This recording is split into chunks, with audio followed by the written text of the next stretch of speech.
Welcome back to Wisdom with the Wise Counselor podcast. I'm your host, the Wise Counselor, also known by my birth name, simply Lateef. This podcast is all about building your emotional resiliency, thinking about wellness and mental health, reclaiming your authority, and learning how to live your life on purpose and in purpose. Now you know how we do, and if you don't, now you will know. Let's just jump right on in. This episode, I'm going to call it Take a Shower. Now, I need you to sit with this for a moment. There is a significant difference between getting in the shower and taking a shower.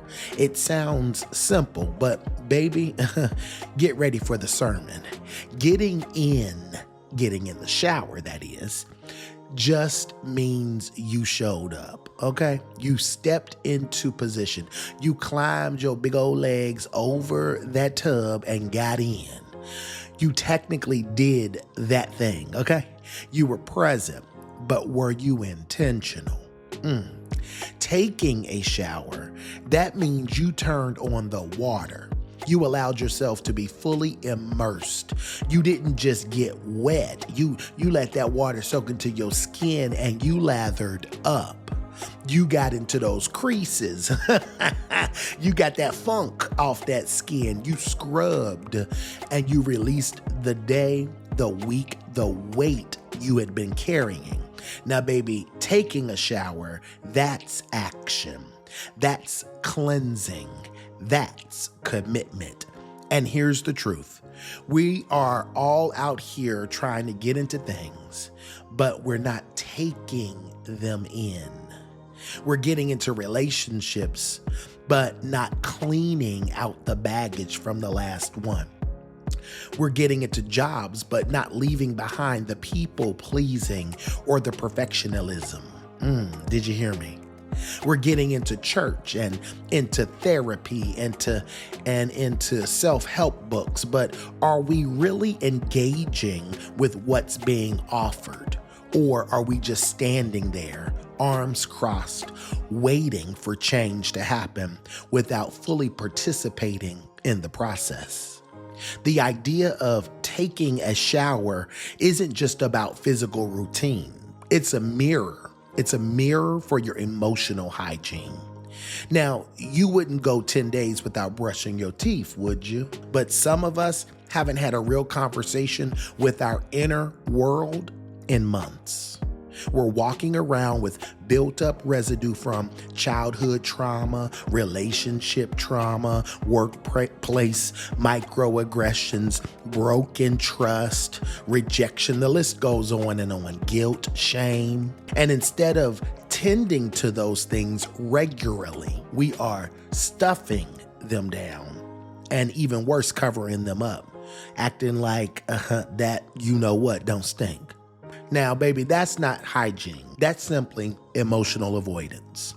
Cleansing emotionally looks like this. This is just from me, the Wise Counselor, but it means sitting with your discomfort and asking what it's trying to teach you.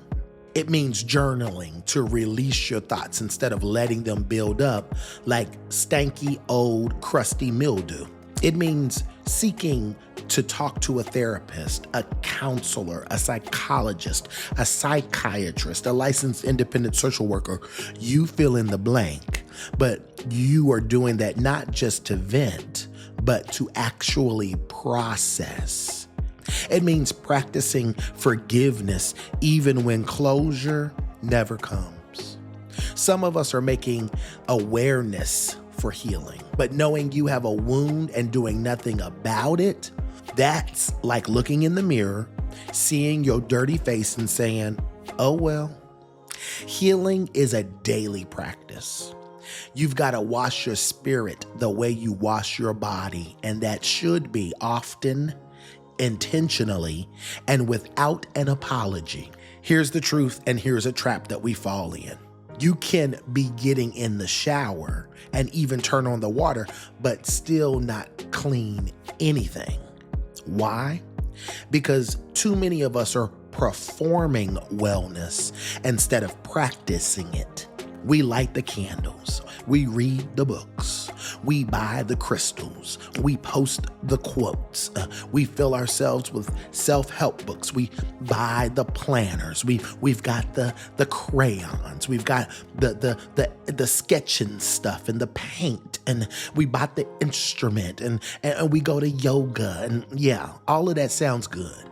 But when the moment comes to sit in stillness, to hold space for grief, to set the boundary, to say no, to do the inner work, suddenly, most of us find our way through the back door.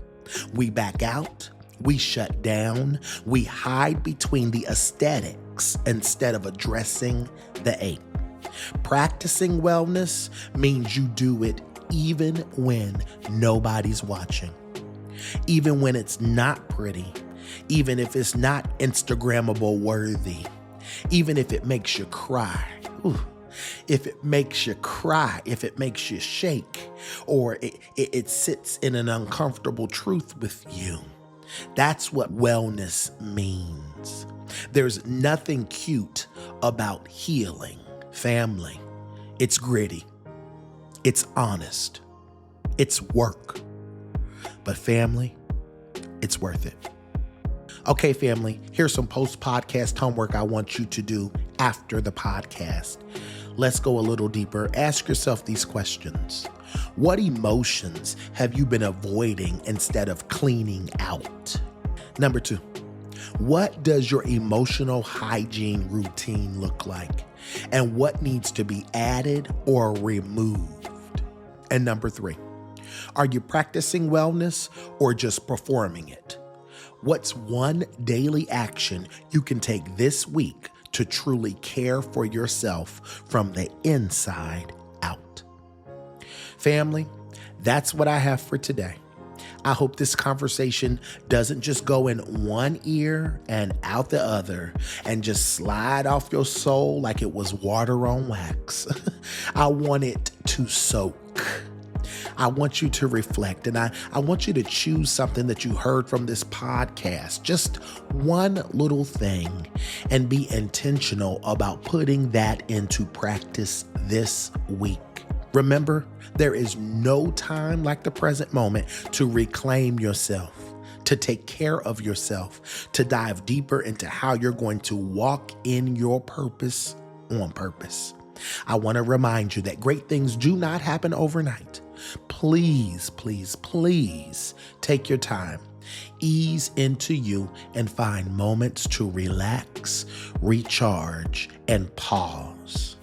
Make sure you're surrounded by a great team because inner work brings out a lot of emotions and you need somebody to process with. I'm talking about that real friend or family member who does not care about that running mascara, does not care about your stanky draws. That person you can be around and be real so that you can truly access the foundation of your breakthrough. And at the end of the day, baby, I want you to always remember this. You are the only one who is in control of your thoughts, your actions, and your reactions to what life throws your way.